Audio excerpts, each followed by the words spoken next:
Hey soccer friends, I just want to give a shout out to our partner, Team Player. They are changing the game on how you find the perfect soccer team for your player. Parents, this means no more endless social media scrolling to find information on teams.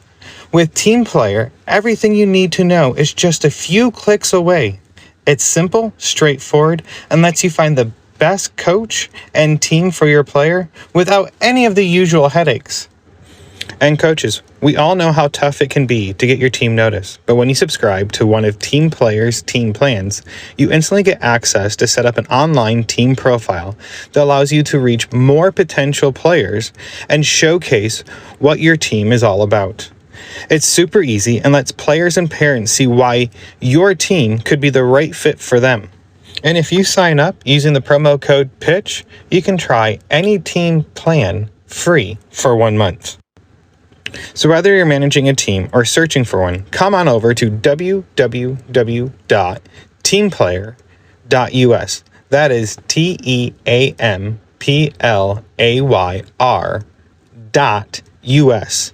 And come give Team Player a look. Family-owned Soccer Innovation is your go-to source for top quality equipment. Whether you're a player, a supportive family member, or a dedicated coach, they have everything you need to elevate your game. For players, their innovative equipment are designed to boost your skills and performance on the pitch. From their agility cones to their portable goals, they have you covered. And family members, they offer durable equipment that's built to last because we know your support is critical to your player. Coaches, trust me, they can provide the equipment you need to run effective training sessions and shape the next generation of soccer players. Visit Soccer Innovations at soccerinnovations.com to start elevating your game with them. And if you use the code PITCH, PITCH, you can receive up to 10% off your next order.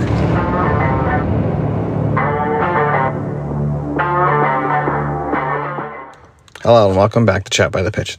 This is Ian Babcock, your host. This is part 2 with Classic League. I'm not going to say too much because there's no point of saying anything. So let's start this chat and head to the pitch.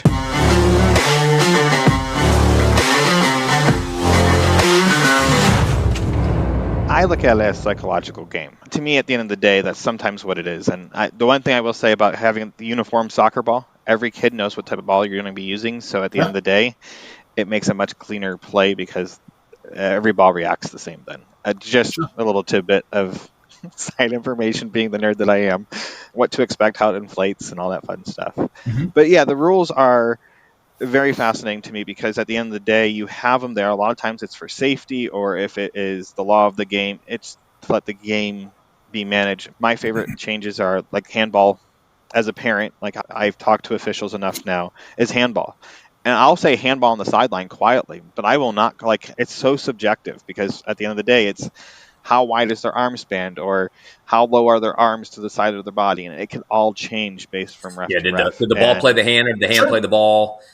Right. And that's important, right? I do a lot of younger, I do a lot of it being relatively in the last referee of the last couple of years, doing a lot of the U11, U12, U10 games. And of course, their hands seem to always be very, in play. Do you want to stop the game? And Rob can talk about, of course, the importance of the flow in the match. And so, yeah, it is very much of an interpretation. And you go back to some of, I was just thinking as well, you go back to just some of our policies, if you will, the policies and procedures. When Rob and I were out at Richland on Saturday, we want all the parents to be on the player side, right? Every now and then, not every now and then, more often than not, they're looking on a hot day, they're looking for shade. And so they might end up going finding a tree, but it happens to be on the player's bench side. We look very draconian when we go and move them to the other side of the field because if they aren't causing any problem, they're wondering what's the problem. But it's those few incidents where maybe the parents then do get involved in the match and they're now on the player side, which creates a safety issue. And so we always have to make a judgment call on, what's being reasonable human beings and allowing for the fact that maybe an elderly person wants to find a shady tree and what could potentially lead to a problem in the match. We're humans. We don't like to just go and be the get off my lawn people. And at the same time, we have rules and procedures in place for a reason.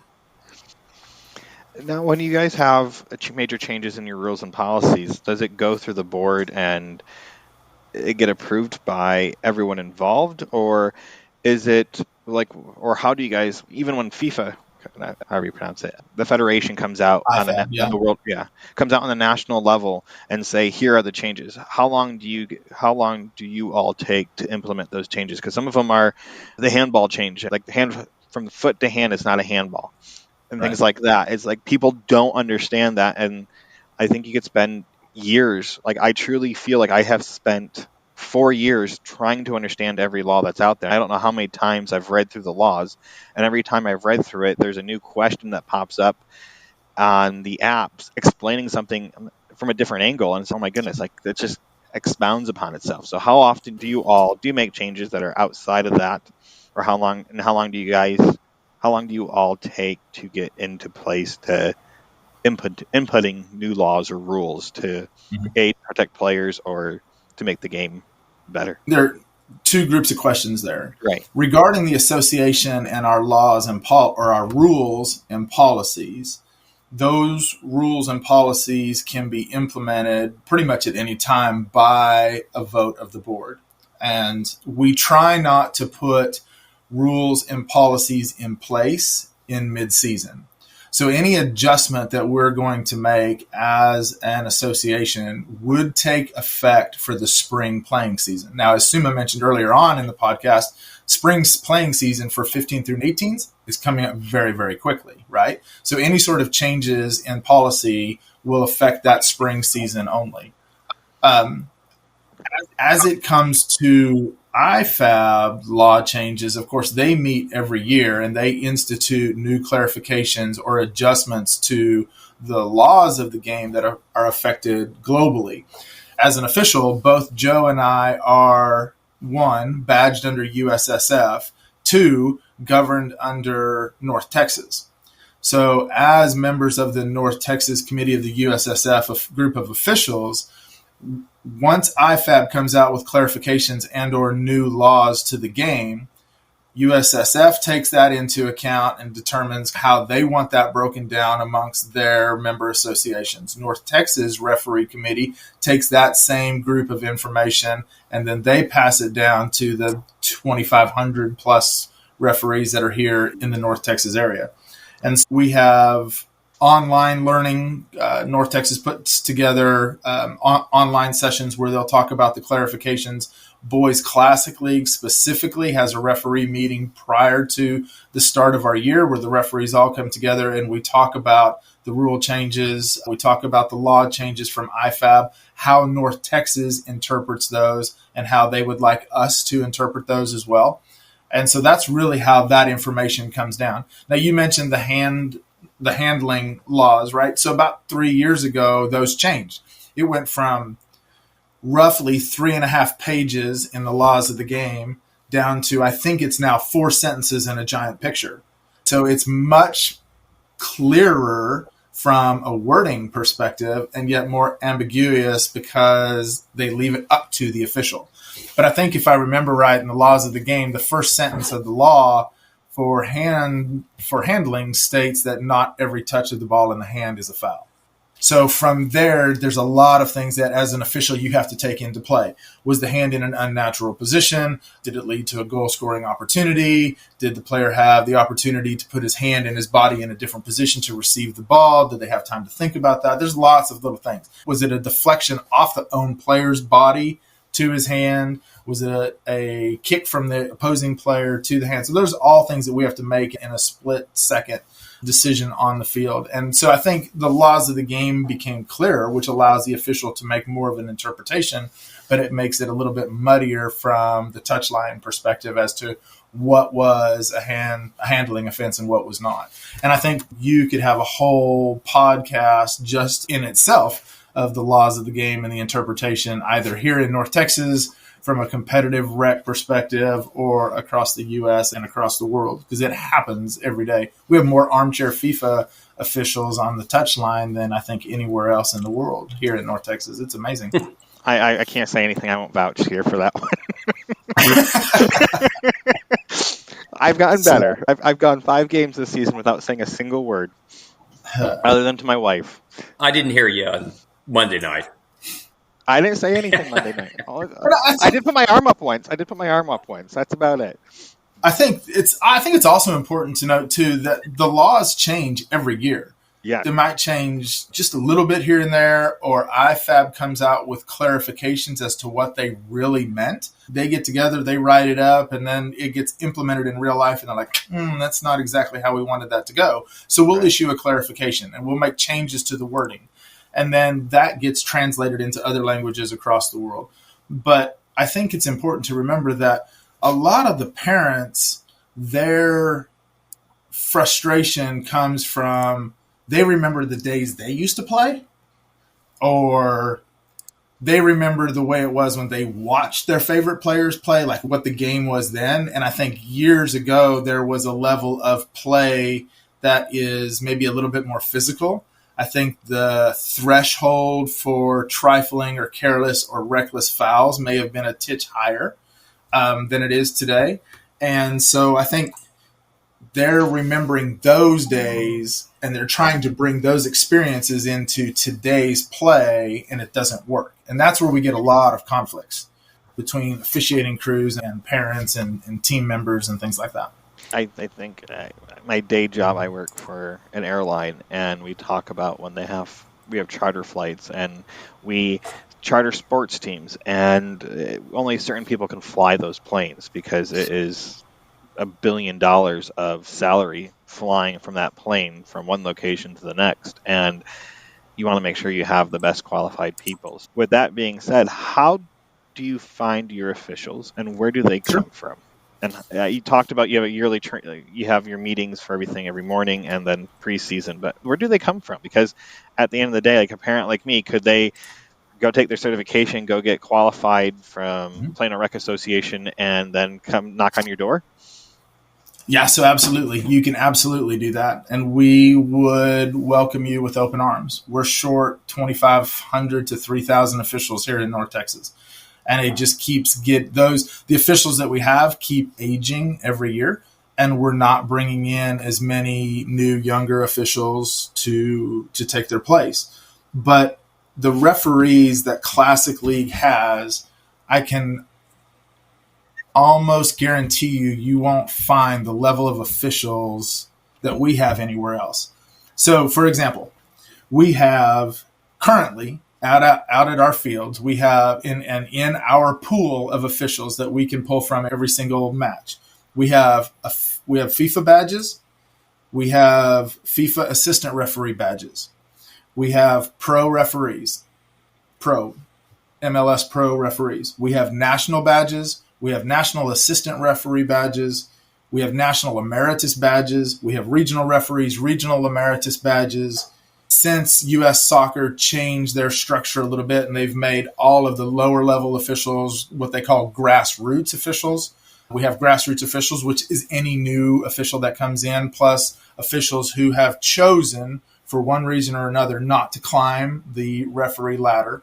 But because we have so many here in North Texas has what we call a grade 7 plus, which is that official who's in the grassroots pool per USSF, who wants to move up through the ladder. And so they get a little bit more recognition. They get a little bit more coaching. They get a little bit more of the more competitive matches. So within all of that, we have FIFA badges out on those fields, and we have grassroots officials out on those fields. And assigner is a USSF national assigner. So she works with U.S. Soccer to assign officials in this area. She knows exactly what she does. She works for MLS Next. She works for us. She works for a few other things. And so she has a pool of fantastic officials. And I can honestly tell you, again, my son plays USYS. My son also plays US Club. The pool of officials that the Classic League has is by far leaps and bounds beyond anybody else. There are a lot of other good assigners within the North Texas area, and they have a lot of officials within their group, but they don't have the depth and the knowledge of officials that Classic League is fortunate to have. Things that go on beyond just the assigner and the officials. We have former regional instructors. We have former national instructors. We have former pro players who come out and are in our mentor program or in our assessment program. All of our officials have access to mentors and assessors, which I can't think of another league in North Texas that has that. I think actually McKinney Soccer Association is probably the only one who's working to implement that right now. But we have, in any weekend, we'll have referee coaches out watching individual matches and critiquing officials and how they work, whether it's the center referee or the AR, and to provide them feedback on how to get better, what they did really well, what they're good at on the field already, and what they can improve on. In the Classic League, we also have a mentor program where we take 12 of our younger officials who want to climb the referee ladder and to advance and to get better. And we put them in a mentor program. We pair them up with a former official, somebody who's licensed to be a referee coach, and to provide them instruction on every match that they work, whether they're in the middle or on the touchline.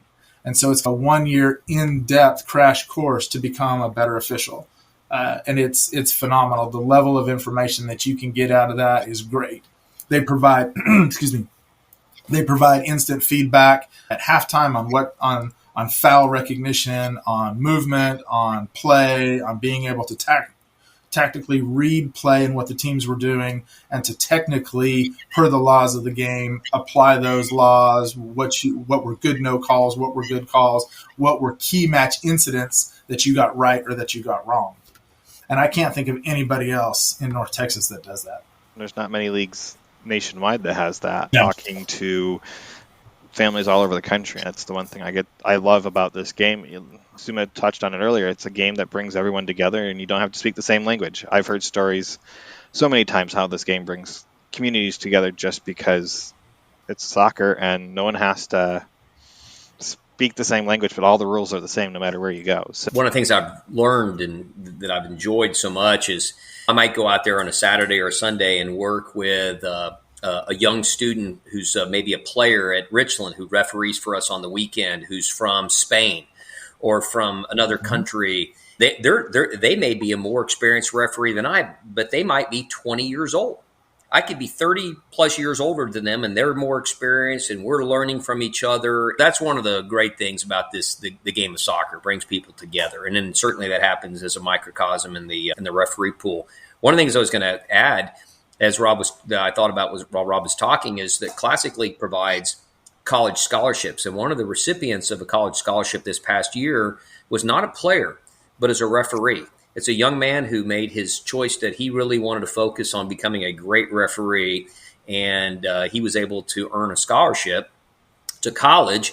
He's going to North Texas. He continues to work with us throughout the week and on the weekends, and we provide that opportunity. I don't know if that happens out there elsewhere, but I think that's noteworthy. Yeah, I think that's true, and I think it's important to note that as referees, we all have a love for the game.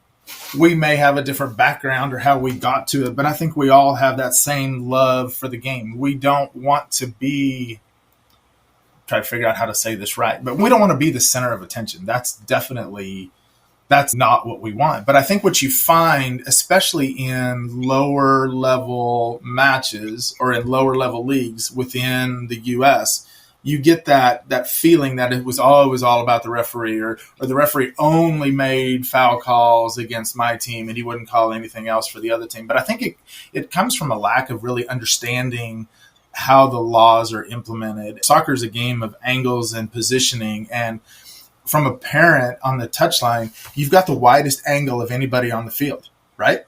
You can literally see from one goalpost to the other goalpost, and you have the widest angle. As an official on the field, your angles become very much narrow.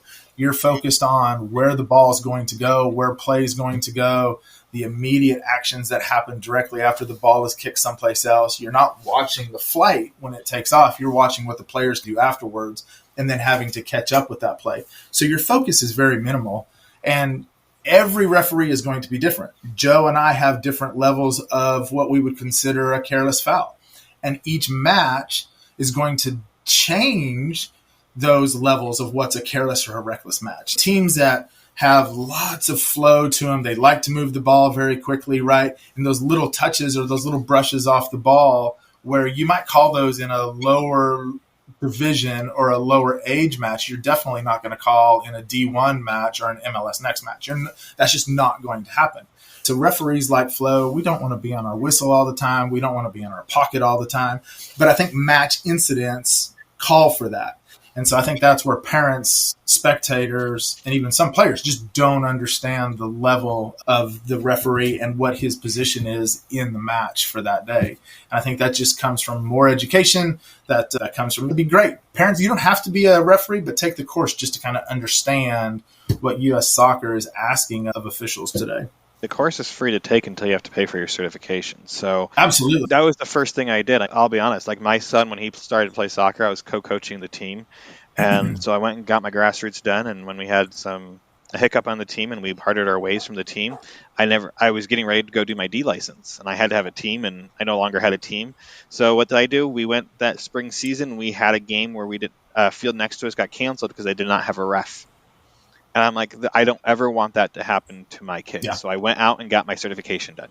Fantastic. Just for that reason, because I never wanted a game to be canceled because a ref doesn't show up. I have helped on the sidelines. I think a great way to teach parents the laws of the game and to shut up about offside is by making them go be an AR.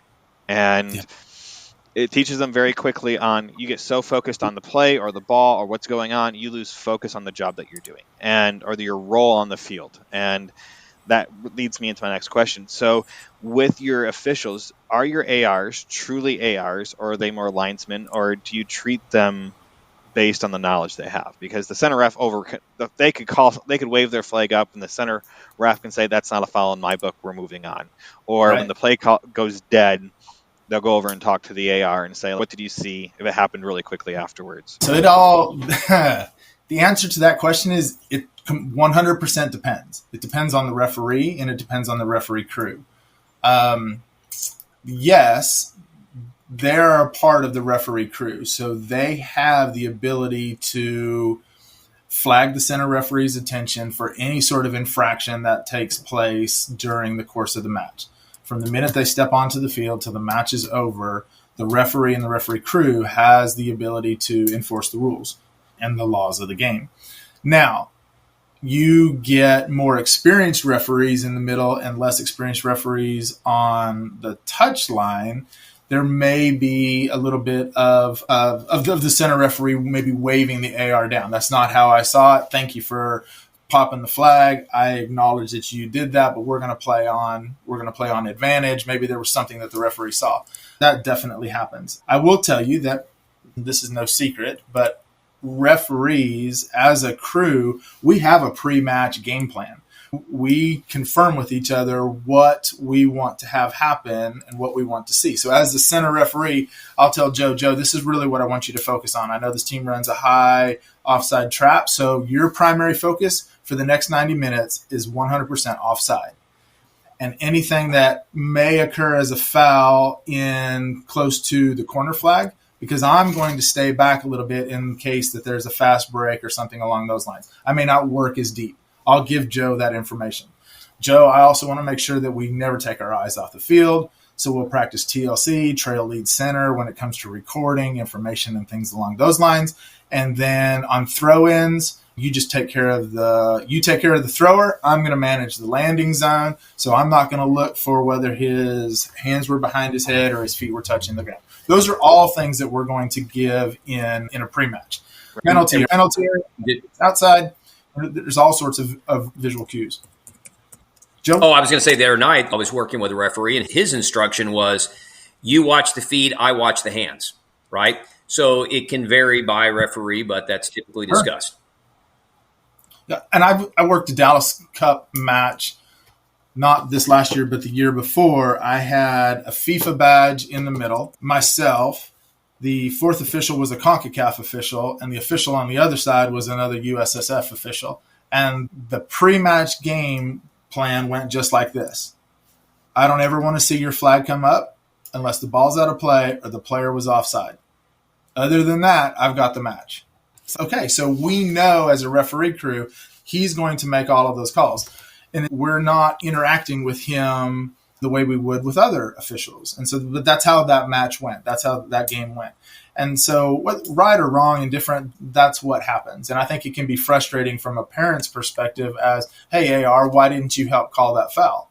Well, okay, quite honestly, I was instructed at the beginning of the match. That's not how the match was going to go, right? So we have a game plan, just like the teams have a game plan on how they're going to address the match. And I think with anything, there are 3 games in every match.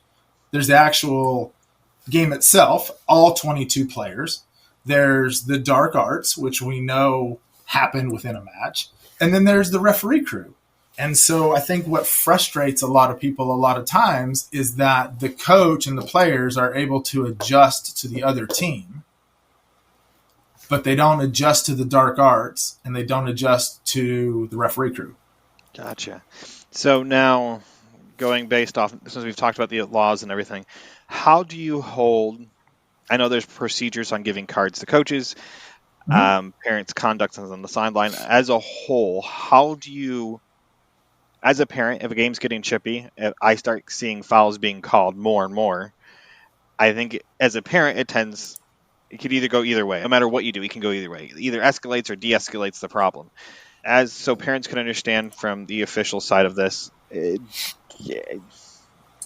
is it smarter to let the calls be called or blow the whistle? And it's one of the refs I talk to on a regular basis. He goes, just blow the whistle. He goes, it will de-escalate the circumstances much faster than letting him get chippy with each other. And finally, you'll get someone that will sideswipe someone in retaliation for something they did. And then it all blows up and it takes a few minutes for it to calm down. And as parents, how can we help you all with the league to be better? I think putting the burden on us. There's one, enjoy the game, right? You're there ultimately to watch your player and your team and support your team and enjoy the game. I think the next thing you can do is maybe the laws of the game, there's 17 of them. If anything, read 11 through 17, right? Those deal with the actual play on the pitch. So read those and just try to understand them. But I would say from an official's perspective, the age-old adage is what you don't whistle in the first half, you'll write in the second half, right? So within the first couple of minutes, most everybody knows where your tolerance is going to be and what you're going to allow on the field.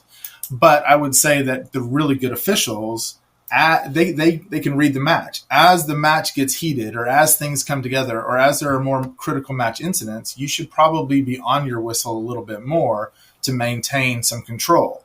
And then as the players accept that, you can let up on that a little bit and put flow back into the game, which is really what everybody wants to see. That's what makes it the beautiful game. It's the flow of the ball within 45 minutes per half.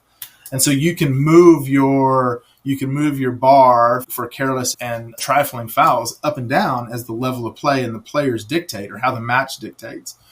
When it comes to coaches and parent interaction within the classic league, the coaches are responsible for parent behavior. In MLS and things like that, the officials have no control over the stands. The only thing that they can control, that they can take any sort of action or control over, are derogatory or, help me, I've lost my word, Joe, homophobic comments and things like that, right? So they can. There's a protocol that can go in place there. In our league, the coaches are responsible for parent behavior. And so we don't throw parents out. The coach has them removed or the coach gets a card. Now, with the coach's help, we can ask parents to go to the parking lot or to be removed from the touchline because they are creating a disturbance, which interrupts with the flow of the match. But ultimately, it's the coach's responsibility for parent behavior within our league.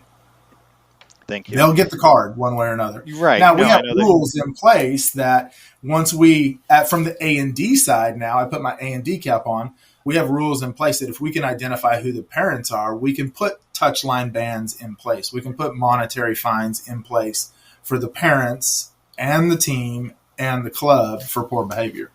I like that. Okay. I think Ian. So in other words, I need to keep my mouth shut and not yell at the IRA. That's my frustration. Ian, you asked, what can parents do? And it seems like it's happening in every sport where parent behavior just continues to get more attention, and not in a positive way, where parents are getting into it and parents are coming onto the field. And that's not a trend that is positive for any youth sport. And I would say, and as a team manager who did that job for a number of years, and I'd always, number one, make sure that that I had the backing of the coach, because they're the one who's ultimately going to control everything. As I always felt, as a good manager, I had to be able to get the cooperation of the parents. The coaches could determine some of the things, like maybe Johnny's going to sit as a result of something. I didn't have that power.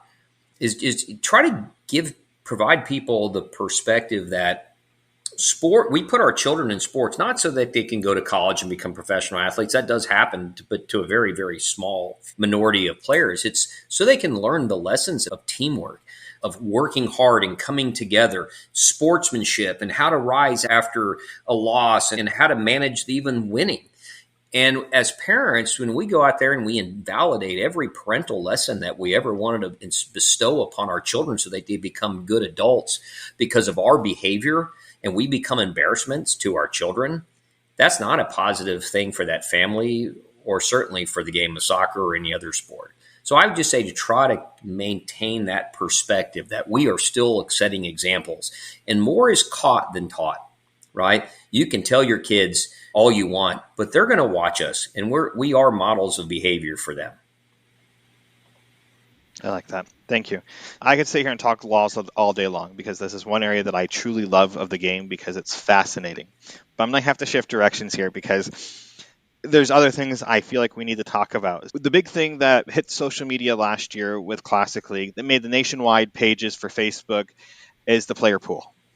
And as a parent, you guys have player pools, which I see now is trying to be more competitive with, or allows the chance for clubs to be more competitive with their teams, because they have 15 different ABC leagues out there now. Is there a way that you guys are going to change any of this? Because I feel like you guys are more strict than any other league I've seen so far. I don't know about ECNL and all them, but the local leagues that we've played in, you show up with the jersey number, you answer to the right name, you're on the field.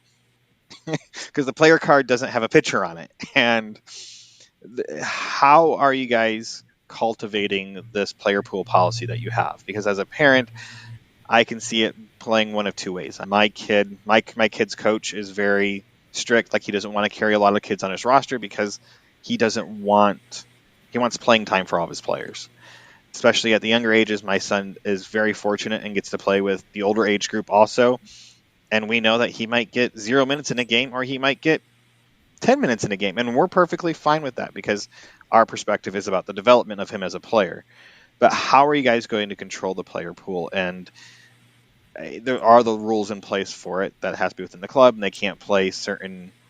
Correct me if I'm wrong. So if you're a D2 player, you can't play down to D3 if you're playing U11.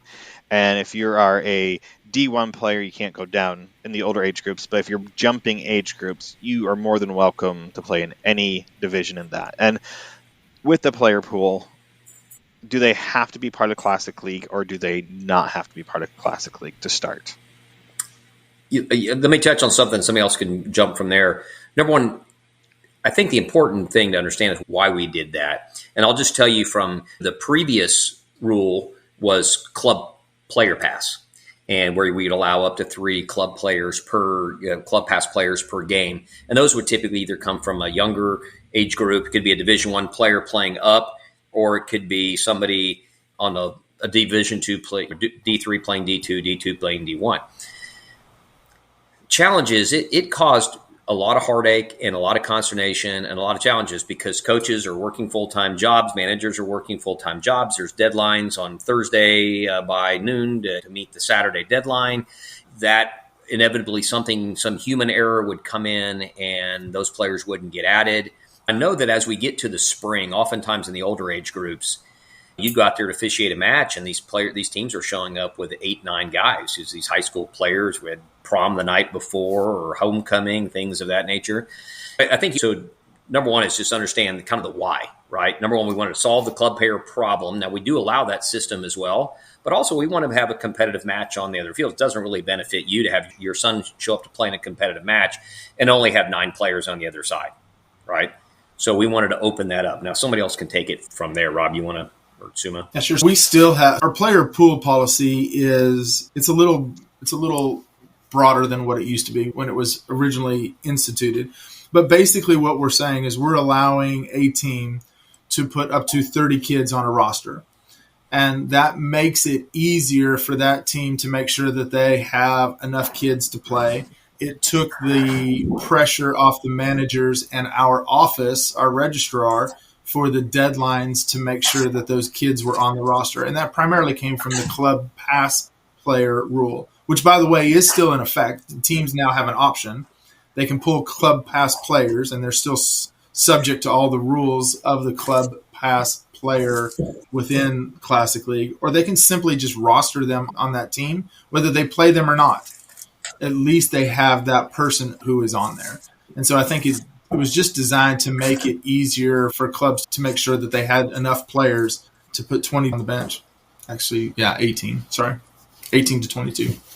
Depending on the age group. I know as they get older, there's a lot of teams that get hit with injuries very quickly, and you might have 9 players of your starting 11 that are all out with injuries on a consistent basis in the spring after high school season starts. I know there is some of those issues why the number is to 30, but I think a lot of parents just see it as a way a club's trying to cheat by putting bigger, stronger players. So they can only play up; they can't play down. And right. I think you were right when you said that in the original part of your question. They can't play down. They may be on a D2 or a D1 team because of their level of play, and so they can only play up from there, or they can play up an age group. They can't go backwards. Right, and they aren't coming from ECNL teams like they pull.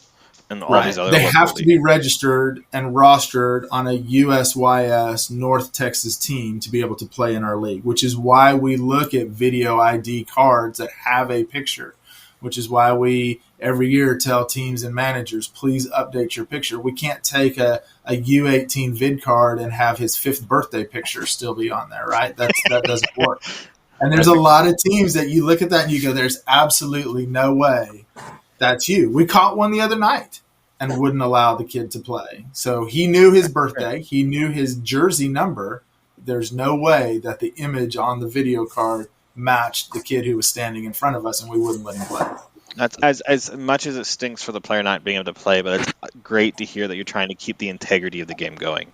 That's the one my pet peeves as a parent. You have all these kids that want to play and they can't, but in that case, there's some shenanigans going on is the best way of describing it. Now, I wrote this all down and I have to go back to my notes. Sorry, on my phone. This is where I'm not trying to be mean to other leagues in the area or nationwide leagues. Texas is one of the hot spots for soccer. And I will be honest, the more I've spent time watching teams play, my son and I watch, my family, not just my son, my whole family watches a lot of soccer. And as I am watching what's happening to our rec associations, they're dying because these academies are taking, these clubs are taking the rec players and shoving them in. I'm going to be blunt on this because I don't feel like our rec associations are getting enough credit for what they're doing. We're getting more kids leaving rec to go play club because they're told it's more competitive. And I've sat through my first U6 rec game a couple weekends ago. Way different than my daughter's competitive club team that she plays on. Same age group, completely how the refs are. I was like, that's a handball, that is a foul, and they're just falling all over, running into each other. And in the club world, it's very competitive. But at the same time, how are you guys making sure your league is not being watered down? Because there are so many clubs that have so many teams. And as a parent looking in, you guys have a lot of independent clubs, and I love watching these independent clubs stomp the big clubs in the community because it is fun because they have all the resources, and you're seeing these big clubs watering down their top teams because they have 5-6 teams deep in that age group. And if they would have top 3 teams playing for their club and the rest playing A for another club where they can get the correct attention, or B, playing in rec where they might need to be because that's the level of play they're at, no matter how much money their parents pay for private lessons and all this stuff. How do you guys make sure that you aren't getting watered down? Because I see other leagues that are nationwide leagues that are very watered down. You have teams that leave here from Dallas, go play in Denver, come back here and crush the team in Denver, and then they come back here and get crushed by a D1 team from Classic League in a tournament. And no one pays attention to this. And they're there to win that tournament. They aren't there to get third place and be kicked out because the top two teams are from D1 Classic. So how do you make sure your leagues are being competitive locally so the parents understand the value that you guys provide? I'll take this for a second. First of all, let's go back to promotion, relegation, and qualification to get in the league. So I think that alone right there does create a need to be competitive in order to not only get in the league, but stay in the league. The reality is there are more playing opportunities out there, more leagues than there were certainly than when my son started playing 10 years ago. And that is creating probably a level of play across the board that's probably not as concentrated as it once was. I think we'd all be lying if we said we thought that the quality of play at every division was as high as what it once was, given the landscape. I will say that my son, when his last 2 years, he went to a club and he was both dual rostered on both the ECNL as well as on the Classic League. Now, the ECNL team, and it was typically a quality team, but anything lower than that, his Classic League team would certainly probably beat them 9 times out of 10. I don't know if that completely answers your question, but promotion, relegation, and qualification in the league is a big part of what we're talking about. I think that does preserve the competitive nature of the league. I'll also tell you that I've seen North Texas teams just go and do extremely well. For instance, we would go to the Vegas Cup every year, and it turns out, and we would end up playing the state champions from Arizona, California. California had some quality teams, but also from Utah. And 2 years in a row, 3 out of the 4 teams that made the finals were teams from Dallas, right? And the teams that won were always from Dallas. And we made the finals 2 years in a row, lost to the same Dallas-based team. I know how well we acquitted ourselves nationwide in a pretty good competitive tournament. I find it frustrating as a parent because you have all these. I always find it. I think Gio Valquez said it well when I interviewed him. He goes, "If you're not winning everything locally, there's no point of leaving your local area." And I feel the structure you guys have talked about today has been. You have the structure where you can be dominant in your local market and have the chance to grow beyond to hit the national scene, and not be in one of these leagues where there's only a handful of them, but where you can't be a small independent club and be competitive. And I feel like Classic League allows for true competition in the marketplace, and it's not watered down. It's not, I call it Americanized sports without promotion relegation. And I think that's key that you guys still have that. Do you feel that there will be a time when you will be able to say to these other alphabet leagues that are out there and say, hey, look, come try us out. Let's have our own little tournament and see who wins, or have something along those grounds where you can say, let's see who's the best. And because you have the top clubs doesn't mean you're the best teams. I can name some great coaches in the area that had small independent clubs that ended up merging or being bought into a larger club that are way better teams, but the only reason they actually join, and anyone you talk to knows the truth, it's so they have access to those national level leagues, because they can't get there on their own without a lot of time passing and possibly losing players. So how will you guys, I guess it might be a strategic question for you all, but how are you guys going to find a way to make sure that you guys are always relevant in the community? Because as a parent having a young player, I don't care about the badge on the shoulder or the badge on the kit.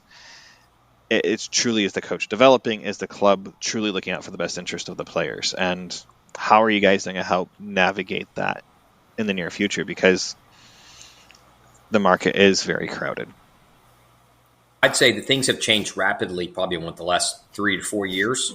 What I love about this league is that we're always willing to innovate. We'll make a change. We find out it's not beneficial, we'll change back. But we're always looking to do what we feel like is going to be in the best interest of the player experience and the team experience. And so I've seen, we went to U12 Division One, getting to play on the 11v field, play 9v9 or play 11v11 fields in the spring, as just to prepare them for the U13 year and going up to larger fields.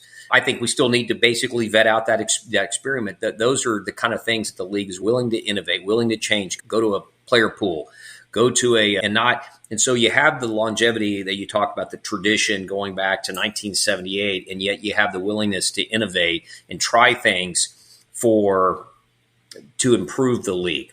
Doesn't mean we always get everything exactly right, but I think there's enough ingredients there that we'll find the right balance of what that is.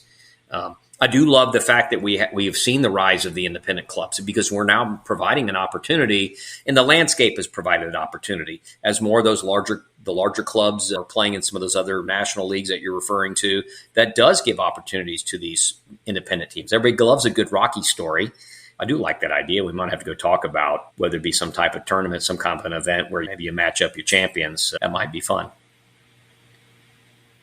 Yeah, I think that's a good question for us to continue to think on, because I don't believe that we market our league the way other leagues are marketed. I think we sit back, and we've been we've been here for a long time, and we're full. All of our divisions are full. All of our slots are full. And that comes from the challenge tournament and the qualifying tournament. We have teams that want to get into the Classic League on the USYS side. And I think if you look at the landscape overall in soccer, you have the MLS Next, right? So those are the top players in those areas are on those teams.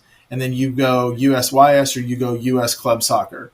And from there, you get the classic on USYS, you get the Classic League, you get Plano, Arlington, and the other leagues in USYS. You go US Club, you get, I got to think about all my letters here, ECNL, ECRL, the third division, ECRL North Texas. And they just expanded that this year. So now that went from those age groups went from 10, 12 teams to 24, 27, 28 teams, because they're just looking at it as a way to gobble up teams to try to make their numbers, I think, look bigger, right? I don't think there's any true movement within those three divisions that the ECRL North Texas team, if they win, they can go to ECRL, and if they win, they can go to ECNL. That's not how that's set up.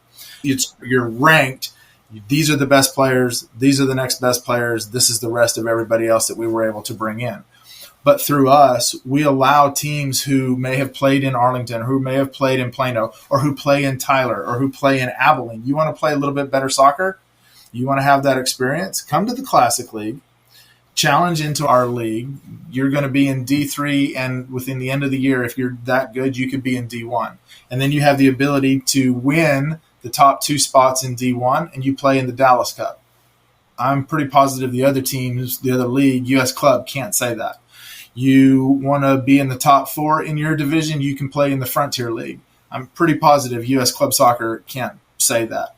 You have the ability to go to State Cup this year, which would send you on to regionals, which would send you on to nationals. That's the pathway through USYS. And I think maybe North Texas could do a little bit better job promoting that. I know the Classic League, we can do a little bit better job marketing that.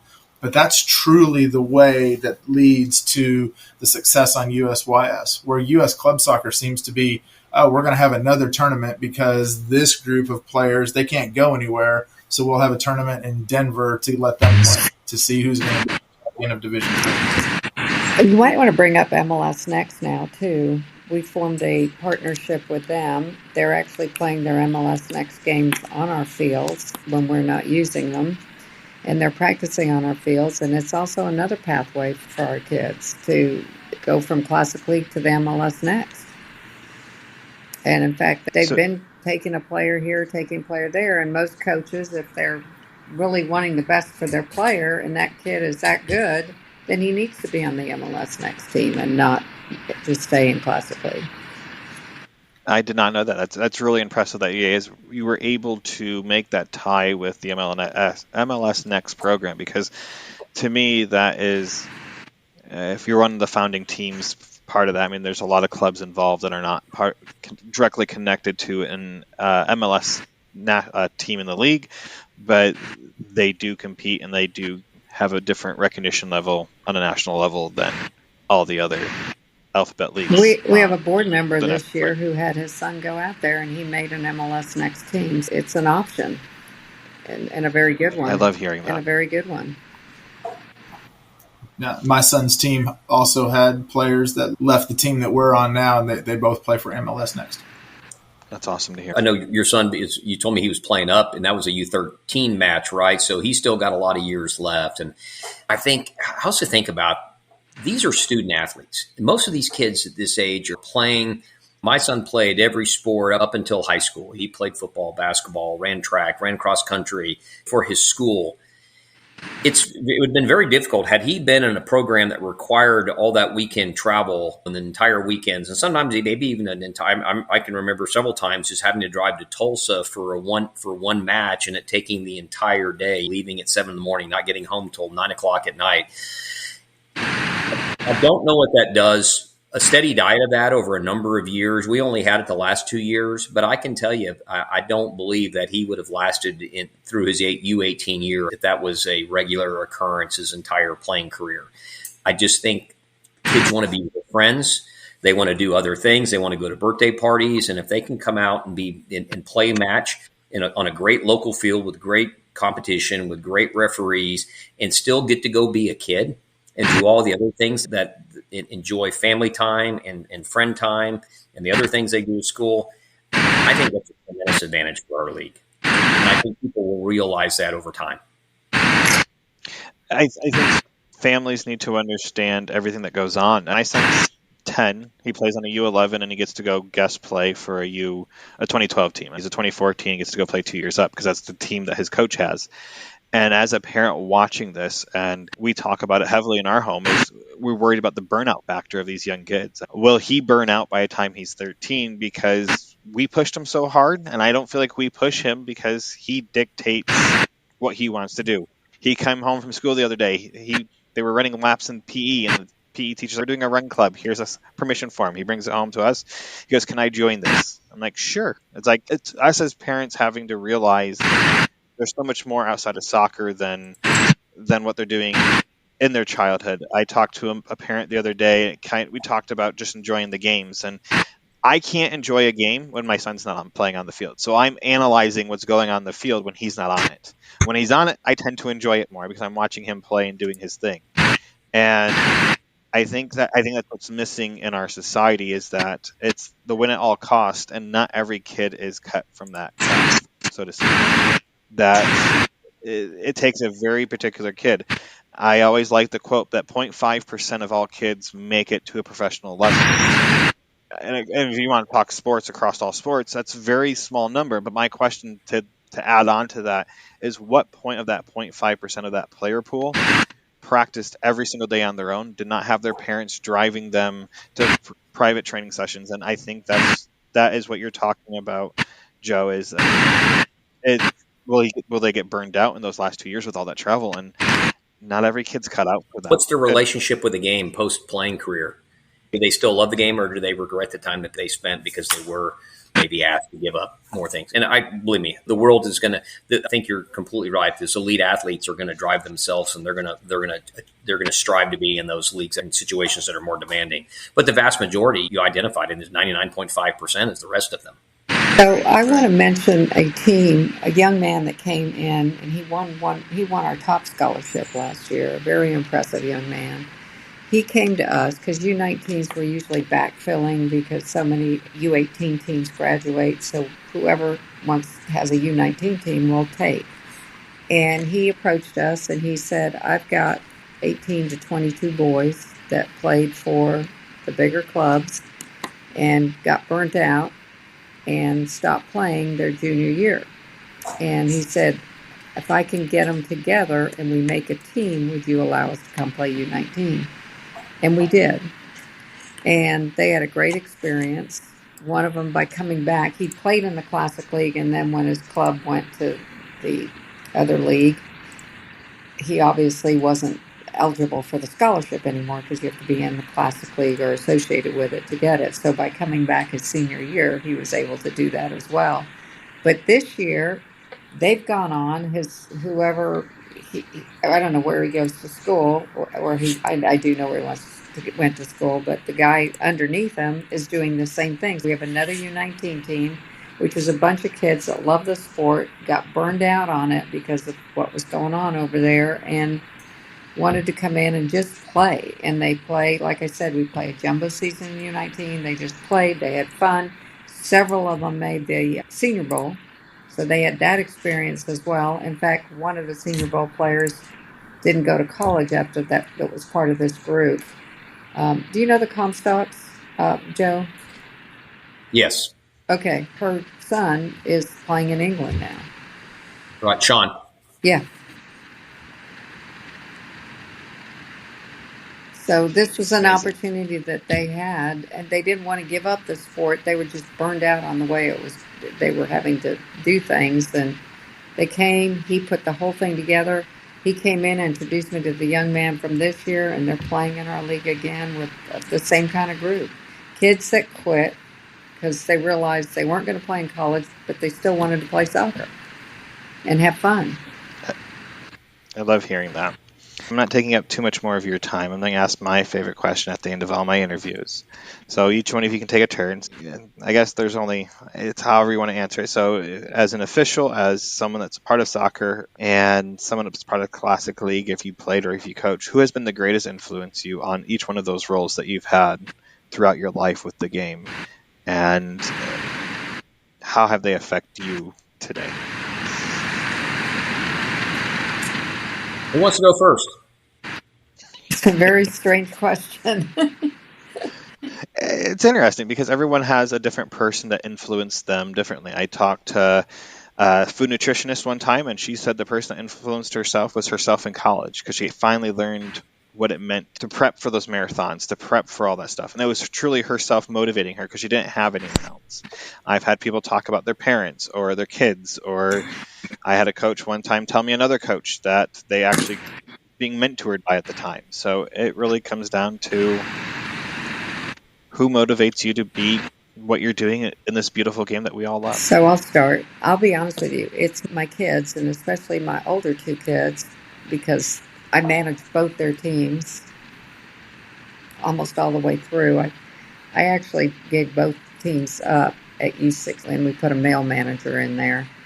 But it wasn't just my own kids.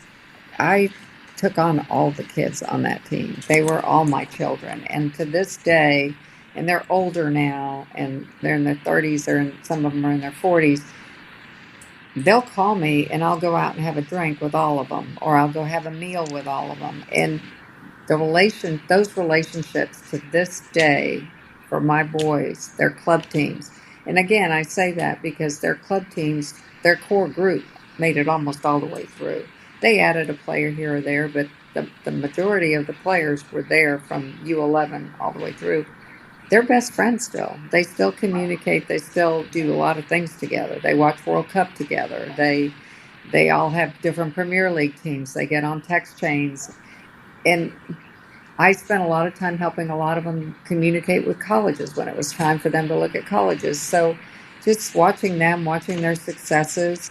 We went the other night to Frost Bank opened a new division up here on Beltline, and the three of us it happens just to be the three of us again.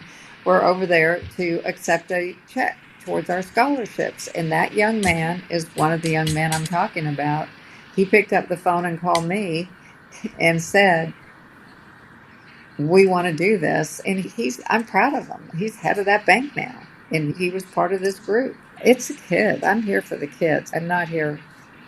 Trust me, I'm not here to be a millionaire because it's not going to happen. But it's for the kids. And my kids were a huge part of that. But then our family got extended. Yeah, I guess I'll go next and let Rob play bat cleanup.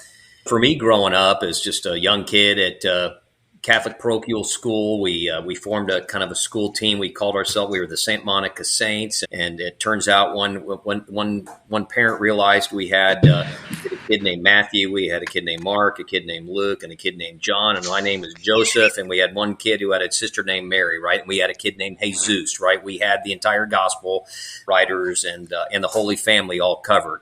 And that coach was Mr. Mathis. And we still talk. I still play soccer with these guys to this day, and we talk about the old times.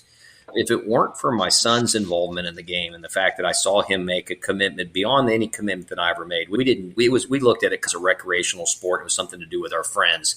This is a different landscape now. You fast forward to the world where there'd even be something like a soccer podcast that you're doing. But I saw him make that level of dedication. Well, if it wasn't for him, I would have never become a team manager. And through becoming a team manager and get involved in all the various things that the soccer world's going to pull you into, you're getting ball boys for MLS games. You're taking teams. We took a team to Guadalajara for the Copa Chivas and all the people you meet through that process. Work in Dallas Cup. But my son, but it was always his dedication, his work ethic, because he could have quit at any point. I had his high school coach, a guy who's been around for a long time, Charlie DeLong, look at me on the sideline one night. I was down there using our Club's Veo camera to record the game, and he said, "I want to tell you something, Mr. Polo." He said, "Your son is the toughest player I've ever had." Now, he had Kenny Cooper. He's had a number of people that's gone on to play really extremely high levels. And I said, "Are you telling me that like he's stupid, he's going into reckless challenges?" And he goes, "No, your son is the toughest player I've ever had." I figured, well, and that kind of dedication where a coach like that who's got as many years of experience, that inspired me. That made me feel great about son. He doesn't play college soccer. He decided he could have. He decided he wanted to get a big college experience, so he's a Clemson Tiger now. That team did win the national championship game, but he was just a spectator for that. So I'd say my son is. I love it. Mr. Rodeo. I mentioned earlier, I did not grow up playing soccer. I rodeoed. I was a regional and national rodeo judge, and that was all in a previous life. So my son, when he came along, he's played ever since he was 3 years old. He played rec. We moved up through the select side. We moved over into Classic League. We've played Classic League every year that he was able to play.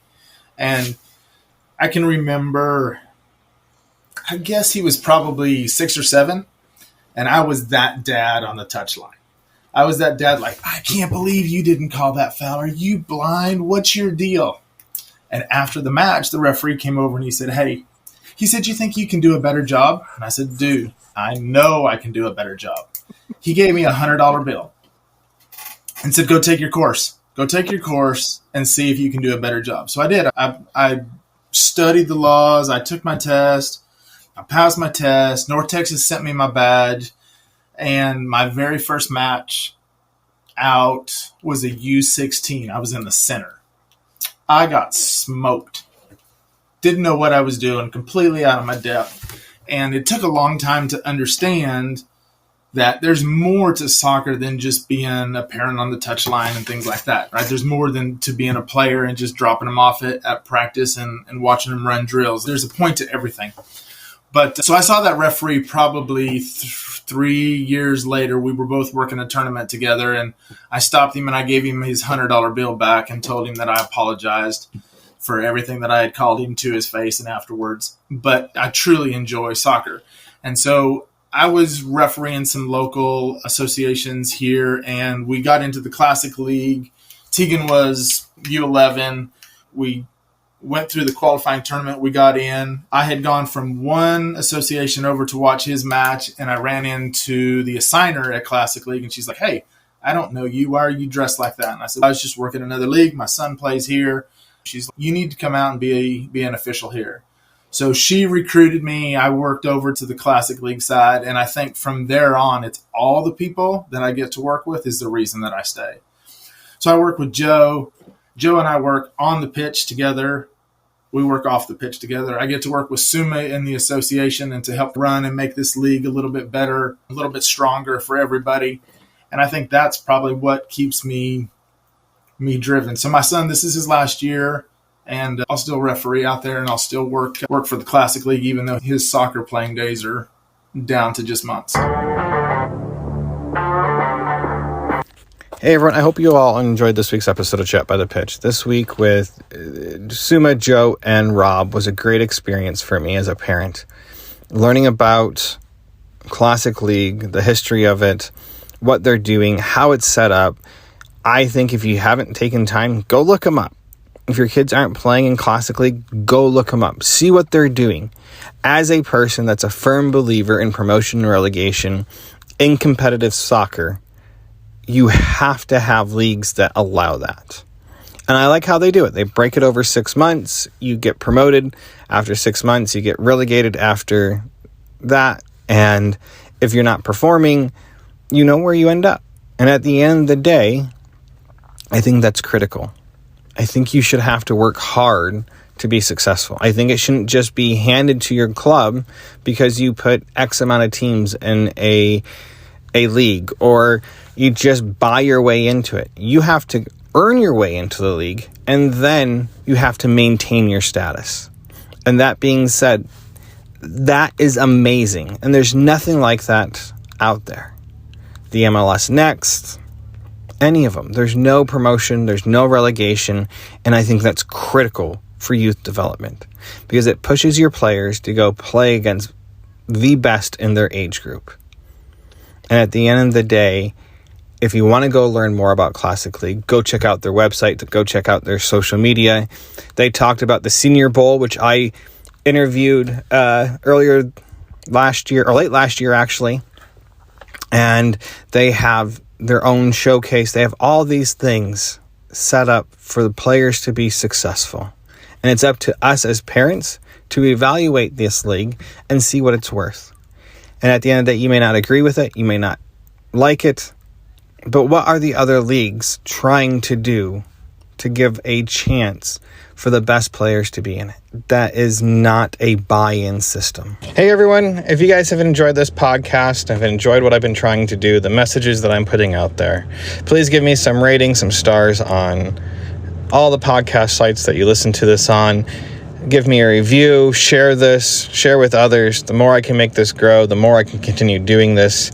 I'm really trying to make a difference in our soccer community. So I hope you guys have enjoyed all this.